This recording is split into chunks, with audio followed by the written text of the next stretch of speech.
orang Nahdliyin itu dengan orang PDI Perjuangan itu sama aja kok. Nggak ada bedanya kok. Kok nggak ada posternya Hadratus Syekh Hasyim Asy'ari? Kok malah Bung Karno? Kok malah Iwan Fals? Saya nyari di Pasar Baru itu poster. Posternya Che Guevara. Ya. Ada posternya Bung Karno. Dan ada posternya Iwan Fals. Nah, yang paling gede itu posternya Bung Karno. Tak pasang di kamar. Dong, dong, dong, dong, dong. Ya kan?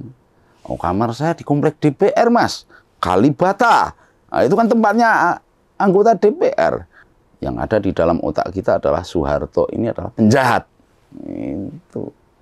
Maka harus kita tumbangkan.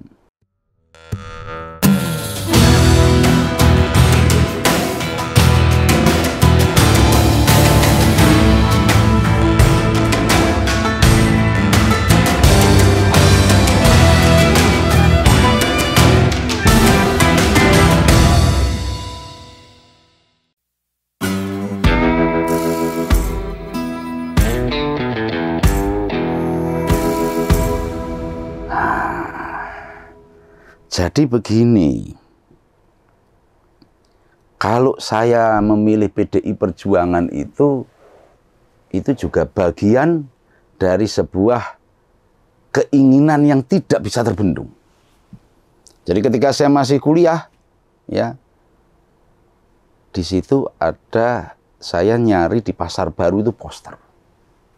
Posternya Che Guevara. Ya. Ada posternya Bung Karno. Dan ada posternya Iwan Fals.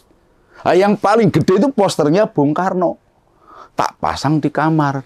Dong, dong, dong, dong, dong. Ya kan? Oh, kamar saya di komplek DPR, Mas. Kalibata. Nah, itu kan tempatnya anggota DPR. Orang tua saya anggota DPR. Tak pasang di situ. Dari situ, ya kan, saya mempelajari ajarannya Bung Karno. Semakin cinta dengan Bung Karno, ya kan? Apalagi pada waktu itu 94 baru masuk, ya kan? Yang ada di dalam otak kita adalah Soeharto ini adalah penjahat. Itu. Maka harus kita tumbangkan. Kan gitu. Karena tidak menghargai Bung Karno. Nah, kita belajar tentang ajaran-ajaran Bung Karno di situ. Nah, itu ada cerita menarik itu. Jadi abah saya masuk kamar saya melihat posternya Bung Karno. Tanya, kok nggak ada posternya Hadratus Syekh Hasyim Asy'ari? Kok malah Bung Karno? Kok malah Iwan Fals? Ya kan? Kok malah Che Guevara? Kan gitu. Nah, pada waktu itu, ya mungkin di Pasar Baru nggak ada poster-poster para alim ulama itu mungkin nggak ada. Nah, adanya kan di Tanggalan kan gitu ya. Oh, Tanggalan tempelnya kan jelek kan gitu. Ini dijual di kaki lima itu ya ada. Ya saya jawab. Lah ini kan juga sahabatnya Hadratus Syekh. Ya wis sak karepmu. Wah gitu. Wis sak karepmu. Cocok. Nah, gitu. Dari situlah kemudian mengalir. Nah, kebetulan dan rumah abah saya itu di depannya itu kan PDI Perjuangan semua. Ya kan? Di situ ada Pak almarhum Pak Cipto, ada tetangga lagi Pak Alek Asma Subrata, ya kan? Ada dulu tokoh PDI, bukan Perjuangan, itu Pak Dimi Haryanto, itu depan rumah persis itu, orang Malang itu kan ya, beliau sesepuh PDI, sehingga ya bergaulnya dengan putra-putra mereka, ya kan? Artinya semakin tertarik. Orang tua saya dulu kan dari P3, ya kan. Kok belum ada rasa greknya gitu, Jadi lebih tertarik dengan di PDI Perjuangan, gitu Mas ceritanya. Jadi saya mengenal PDI ini dari masih PDI Pak Suryadi, ya karena memang tetanggaan dengan tokoh-tokoh PDI zaman itu. Di komplek DPR Kalibata gitu. Nah, kalau jatuh pilihannya kepada PDI Perjuangan ya diawali dari jatuh cinta pada posternya Bung Karno.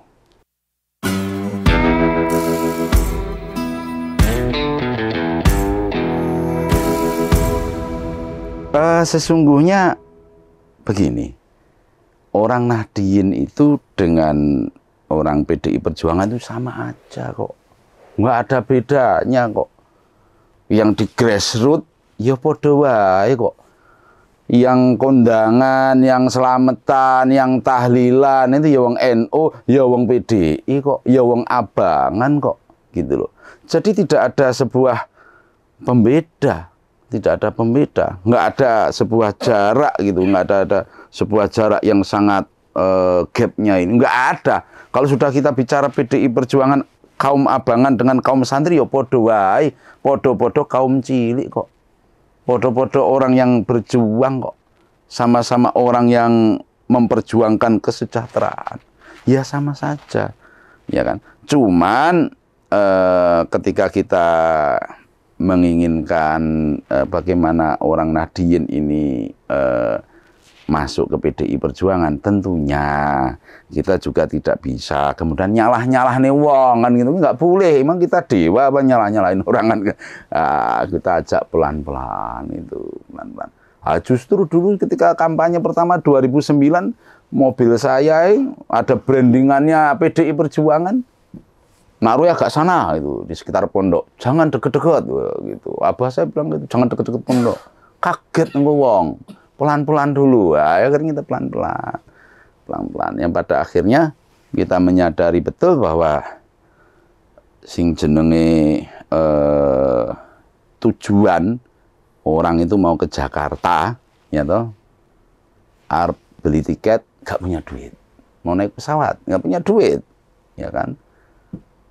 Korea gak punya duit toh, mau naik kereta api penuh, ya kan? Mau naik bis, bisnya harus antri kan itu. Seadanya kendaraan, adanya truk, udah naik aja truk. Yang penting sampai Jakarta, gitu loh. Yang penting memperjuangkan, gitu. Jadi ibarat kata kita masuk PDI Perjuangan ya untuk mensejahterakan rakyat, untuk mengangkat harkat hidup mereka, gitu loh Mas.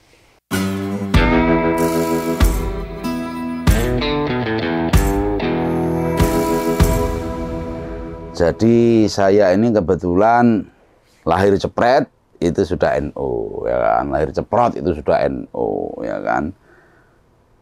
Kemudian belajar di Ibnu yang saya tadi sampaikan, ya kan.